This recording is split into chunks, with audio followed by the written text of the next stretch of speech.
Revista Cangaço Rock Informativo. Edição especial. Bandas cearenses. Asmodeus, entrevista.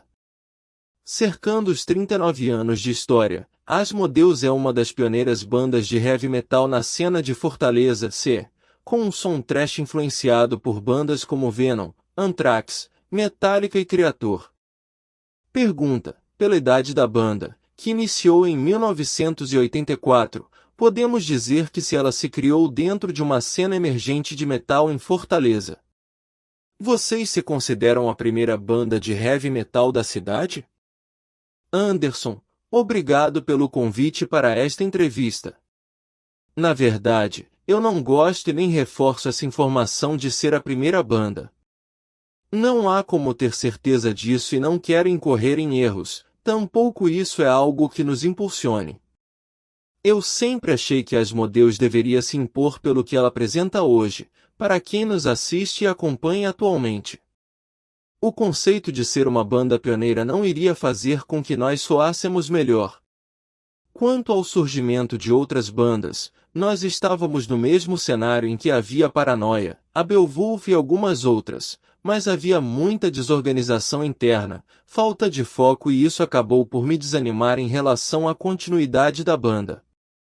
Hoje, a formação atual é mais centrada e já tem mais tempo de existência que Asmodeus original. Pergunta: o primeiro álbum do grupo, Parabellum, 2018, foi lançado 34 anos depois da primeira formação da banda. Existia uma vontade, nos tempos oitentistas, de realizar uma gravação de um álbum? Anderson: não, creio que isso nem passou pela nossa cabeça. Nós ensaiávamos e gravávamos algumas coisas em fita de uma forma bem tosca, com um radiogravador posicionado de frente para a banda. Se fosse possível fazer apresentações, seria o melhor. Mas é como eu já falei, não havia empenho por parte de alguns integrantes, os ensaios eram desorganizados e sem produtividade. Eu ficava atiçando para que fossem feitas mais músicas, mas a gente perdia muito tempo com o pessoal burilando seus instrumentos e querendo tirar as mesmas covers que outras bandas já estavam fazendo. Pergunta: no álbum Parabellum, 2018, e no single Continuamos a Falar de Flores, 2019, é possível encontrar composições com críticas políticas e posicionamentos claros sobre o Estado brasileiro e seu tratamento acerca da população, certo? Essas escritas têm influência por conta de a gênese da banda ter sido em um momento de extrema tensão que se destacou a caminhada para o fim da ditadura militar no Brasil? Anderson: na realidade não. Veja que só temos 3 músicas recriadas da Asmodeus original, que são Pobre Diabo, Tortura Mental e Asmodeus, e para todas elas eu tive que criar novas letras, pois as originais foram perdidas. O nosso posicionamento lírico, expresso no álbum e no single, vem do contexto atual, embora eu sempre procure fazer com que as letras sejam atemporais, que elas possam fazer o mesmo sentido daqui a 5 ou 10 anos. Pergunta: o nome Asmodeus foi uma ideia conjunta? Anderson: sim, o nosso guitarrista Magela sugeriu esse nome e todos acataram. Era a época em que o Venom tinha muito impacto no nosso meio, então o nome de um demônio caiu como uma boa ideia. Pergunta: o show no Tempestade Metallica ano 30 em 2015 foi marcado como o retorno das Asmodeus. Como foi a experiência de convocar membros novos e relembrar as antigas músicas? Anderson: foi bem fácil, pois cada um que eu chamei aceitou o convite de pronto. Desde o princípio havia uma concentração naquilo que queríamos fazer. Caras como Elineudo e o Morcego já têm uma longa estrada em participação em bandas, então as coisas fluíam rapidamente. Pergunta: hoje em dia, quem é responsável pela composição das letras, pela criação dos riffs, pela noção instrumental em geral? Anderson: basicamente, eu e o Morcego trazemos, cada um, as músicas e as letras, mas durante o ensaio todos participam e opinam. Trocar um riff de lugar, cantar de uma maneira sobre uma parte e fazer diferente em outra, mudar uma batida. Eu sempre saio com a noção de que as músicas, ao final do processo criativo, terminam mais fortes e melhores do que quando concebidas originalmente. Pergunta: nos tempos de hoje a divulgação dos trabalhos realizados pelo grupo pode ser feita por diversos meios, desde Twitter, Facebook, Instagram, WhatsApp, e-mail e tantos fóruns de heavy. Como era feita a divulgação de shows, de releases ou de materiais em geral das modelos, nos antigos anos 1980? Anderson: boca a boca, telefonemas e cartazes nas lojas. Quando tocamos no Clube do América, acho que nem os flyers existiam. As lojas promoviam o show, as pessoas iam sabendo e repassando as informações. Pergunta: sendo o único membro original, e tendo passado por todas as fases das modelos, como você compara sua mentalidade de lidar com os ofícios de se ter uma banda, do Anderson da metade dos anos 1980 com o de agora? Anderson: para mim, hoje é muito melhor. Na década de 80 teve todo aquele romantismo do período, mas nem todas as minhas lembranças das modelos original são positivas. Hoje temos dificuldades com horários e tempo disponível para ensaiar, mas fazemos funcionar. Antigamente ensaiávamos em garagens, e era legal, mas também era um dos fatores de dispersão, pois se tinha tempo demais. Hoje, com o relógio do estúdio correndo, a coisa tem que caminhar com objetividade. Pergunta: para finalizar, vocês destacariam alguma influência essencial para o desenvolvimento do som das modelos? Anderson: nós temos a liberdade de inserir os elementos que quisermos dentro de nossas músicas, desde que entendamos que aquilo irá a tornar melhor ou mais pesada, mas, essencialmente, a nossa inspiração vem do thrash e do death metal em suas encarnações mais puras e originais. The Stoned. Entrevista. A banda Stoned tem se destacado na cena roqueira iguatuense, mantendo suas atividades profissionais com afinco, e fazendo história com o lançamento do primeiro CD oficial do estilo editado na região centro-sul do Ceará. Nessa breve entrevista, o guitarrista e fundador da banda Bismarck Matos nos dá mais detalhes sobre o CD, a trajetória da banda e a cena local. Pergunta: quando e como a banda foi formada? Quais influências artísticas? Qual era a pretensão inicial? E qual o direcionamento fixado pela banda após firmar a formação? Bismarck: a banda começou com o intuito de fazer tributos ao que é conhecido como cenário grunge, tanto que o nome inicial da banda era Seattle Sound. Fazíamos covers de Nirvana, Pearl Jam, Alice in Chains e Audioslave. Passamos a tocar nas duas casas alternativas da época, o Paranoid Pub e o Oiticica Pub, em 2016. Com a constância dos ensaios, foram surgindo ideias iniciais de rascunhos que começamos a trabalhar. O baterista original deixou o projeto, então o George fez uma audição. Tudo soou muito bem com ele, então ficamos decididos a levar esse trabalho adiante, com o foco agora na produção autoral. Com essa mudança de direcionamento, mudamos o nome da banda para The Stoned, no início de 2017. Pergunta: o CD da The Stoned foi um marco na história iguatuense, pois se tratou do primeiro CD de rock oficialmente lançado na história da cidade. Como foi esse processo? Bismarck: o nosso álbum foi literalmente um trabalho artesanal de 4 pessoas quase sem experiência, tentando traduzir da melhor forma possível os sons que estavam nas nossas cabeças. Não houve pré-produção, apenas ensaios. Fomos para o estúdio do Elinho Gomes gravar, ao longo de alguns meses, pois não era todo dia que todos da banda tinham disponibilidade. A parte de mix e master ficou com um produtor do Juazeiro do Norte, o João Afonso, do Doutor Studio. Ele fez a mágica acontecer, sempre nos consultando sobre o direcionamento a ser tomado, e ao final entregou esse trabalho que vocês conhecem. Já sobre as artes do disco, quem assina tudo é o talentoso Denis. Todas as ideias foram dele e contamos com colaboradores para executá-las. A prensagem foi feita pela Kyrios CD Solution.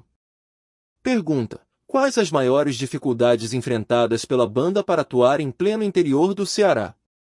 Bismarck, falta a gente mudar de patamar e ter um viés mais empreendedor, para mostrar como algo mais sério do que quatro caras fazendo barulho.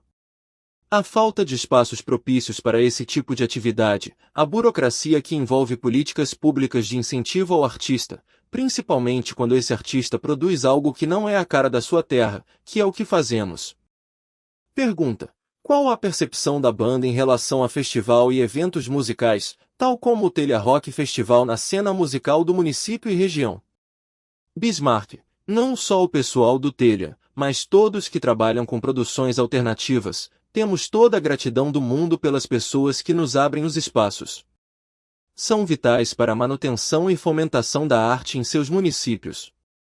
Festivais como o São Roque, o Roquear Produções, o Piel agora com o Repaginado em Brasa, e mais um monte de gente espalhada pelo nosso Ceará.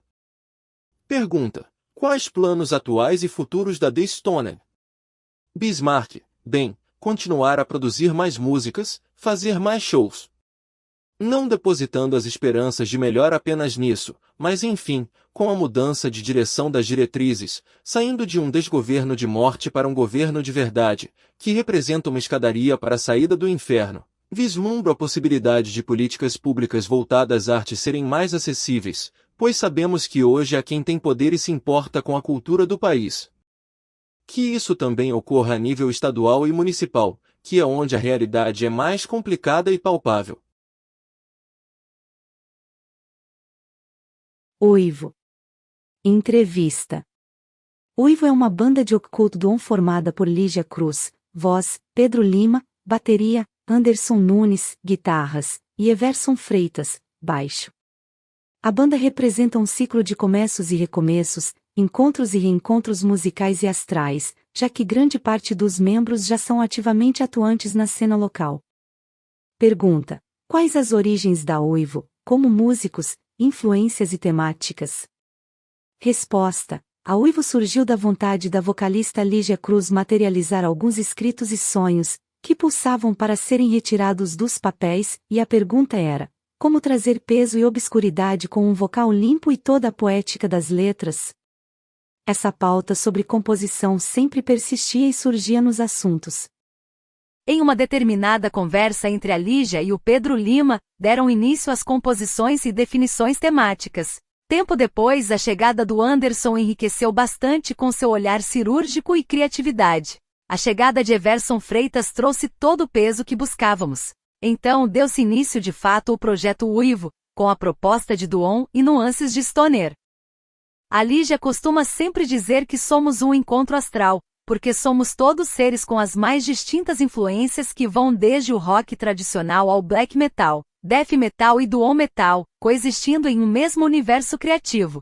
A nossa temática está voltada para os mistérios da natureza, do universo e sua magia. Também abordamos questões filosóficas, como o espaço do homem nesse imenso emaranhado de cordas que é nossa existência. Pergunta: a banda tem feito vários shows em pouco tempo existência. Aonde costumam tocar e como tem sido a receptividade? Resposta: em pouco mais de um ano realizamos diversos shows em Fortaleza. Foram 7 até o presente, para os quais foram dedicados ensaios intensos, composições e acertos, para trazer uma imersão da Uivo para o público. Estes eventos deram visibilidade ao nosso projeto. Através de muitos pedidos de pessoas próximas e amigos que começaram a apoiar nosso trabalho, começaram a surgir convites para aderir à ideia de subir aos palcos, o que nos surpreendeu, e surpreende até hoje pela aceitação, que acreditamos ser devido ao trabalho sincero e à nossa sinergia. Em fevereiro de 2023 tocamos no Motorcycles Metal Fest, com bandas locais, nacionais e internacional como Goatr, Scarnium e Necrophilosophy.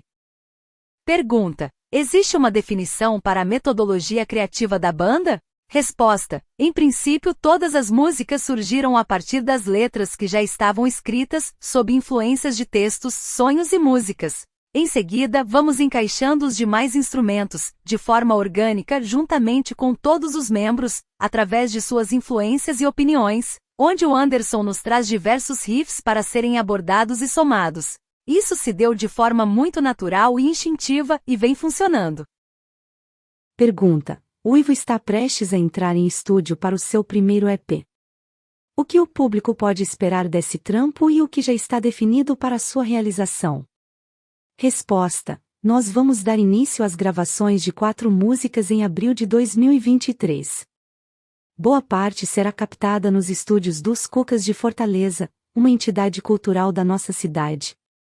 Para mixar e masterizar já temos alguns nomes, mas nada decidido até o momento. Pretendemos lançar no segundo semestre de 2023.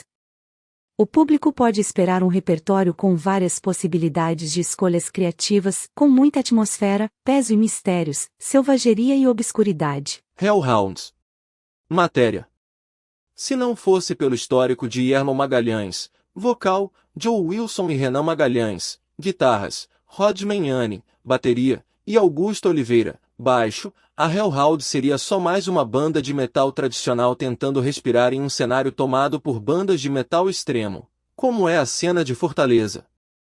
Mas cada membro citado já tem seu nome cravado nesse circuito, por contribuições em outros grupos do Ceará, como é o caso do fundador Rod.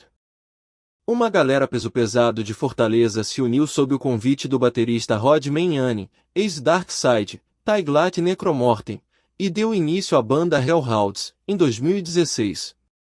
A princípio, eu montei a Hellhounds com intenção de soar um pouco mais thrash, já que existia muito material inédito da minha banda anterior, Necromortem, que estava engavetado, revela o baterista.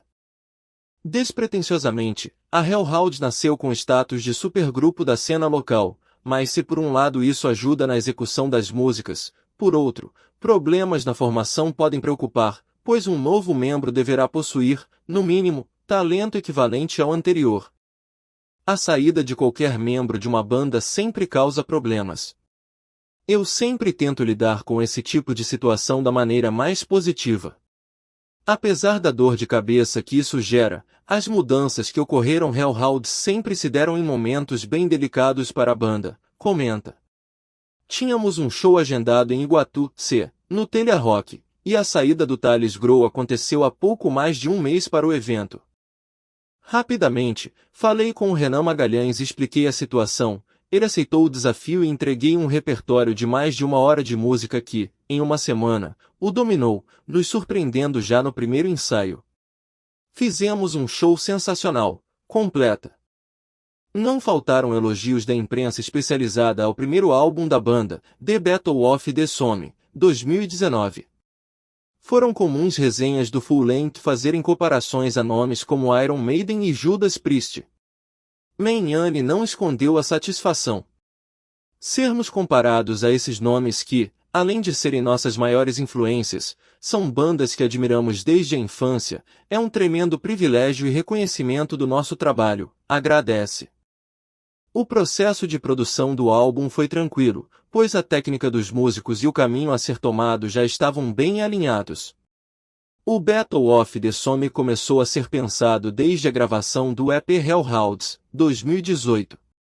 Apesar de Rod ser o principal compositor da banda, os outros membros têm sua parcela na pré-produção. Eu gravava as demos conforme as ideias surgiam, depois repassava ao pessoal e em conjunto discutíamos as melhorias, descreve. No dia 30 de agosto de 2022, a Hellhounds fez um de seus shows mais marcantes, junto à norte-americana Symphony X. Além disso, esta data registrou a estreia do vocalista Yermo Magalhães em palco, substituindo João Júnior. Yermo que já gravou, inclusive, o single atual da banda, Everything Too Soon. O Yermo encarou um desafio enorme. Ouvi muitos vocalistas, sempre focado em encontrar a pessoa certa, e ao ouvi-lo, cessei a busca. Marcamos um teste em meu estúdio e confirmamos o que já esperávamos. O feeling foi muito forte, assim como o trabalho que tivemos pela frente. Menhane conduz a Hellhounds com a dedicação de um pai. Não é à toa que sua assinatura está desde a composição das músicas e letras, passando pela produção dos álbuns e até nas construções de lyric vídeos. Não sou perfeccionista, mas sou bem exigente. Tento manter sempre um padrão de qualidade na banda, explica. Temos um álbum novo pronto e já devíamos estar gravando, mas devido a compromissos individuais no final de 2022, tivemos que refazer os planos. Agora, esperamos que, até o segundo semestre de 2023, possamos entrar em estúdio e entregar o álbum em 2024. Necrophilosophy, entrevista. A Necrophilosophy é uma banda nova, de death metal, de Fortaleza. Traz em suas composições um som técnico, denso, pesado e bem agressivo. Em pouco tempo de atuação, já mostrou a que veio.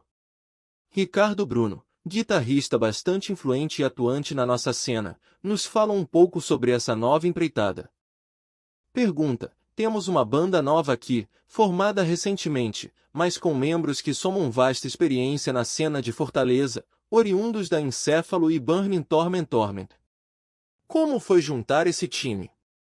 Ricardo Bruno: salve, galera! Satisfação imensa! A Necrophilosophy iniciou como projeto. Foi ideia minha e do nosso batera, Rodrigo Falconieri. Na época estávamos nos encontrando frequentemente nos estúdios, shows e roles de amigos, e como nossos gostos musicais são bastante parecidos, resolvemos jogar nossas influências em um projeto, até então intitulado Putrid Cities. Só com a entrada do nosso vocalista, Rafael Necro, o projeto se tornou banda e passou a se chamar Necrophilosophy. Eu já tinha um histórico de banda ao lado do Rafael, no Born Suffer Die, e do nosso baixista Jairo Alexandre, na Burning Torment. Pergunta: do que trata a temática de Contemplations of the Seven Philosophical Foundations? Como isso dialoga na capa do álbum? Quem é o autor? Ricardo Bruno. Este álbum traz em sua composição lírica uma compreensão, da banda, sobre o compilado de 7 leis herméticas contido no Kybalion e, desse modo, foram 7 faixas no álbum.